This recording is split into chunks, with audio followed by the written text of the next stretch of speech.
Well, now President Trump is saying his deployment of troops in Los Angeles in response to protests there could be just the start, and other cities should take notice. Natalie Brandt has the latest from the White House.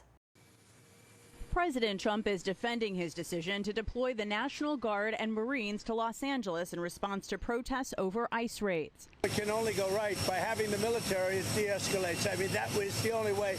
The administration says the troops are providing protection for federal law enforcement and federal buildings. Law enforcement, they need to have their hands untied where they can do their jobs. Under federal law, active duty military cannot be used for domestic law enforcement purposes unless the president invokes the Insurrection Act. So far, he has not done that.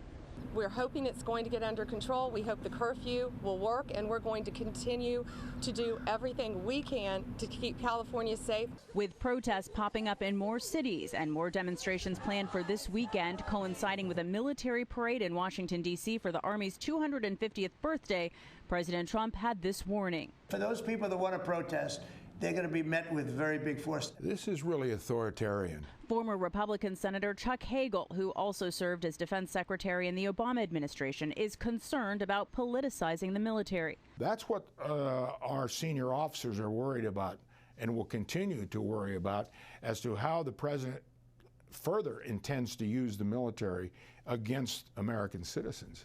President Trump also announced at Fort Bragg Tuesday he is restoring the names of 7 Army bases originally named for Confederate military figures. Congress had ordered those name changes, which were completed under President Biden. Natalie Brandt, CBS News, the White House.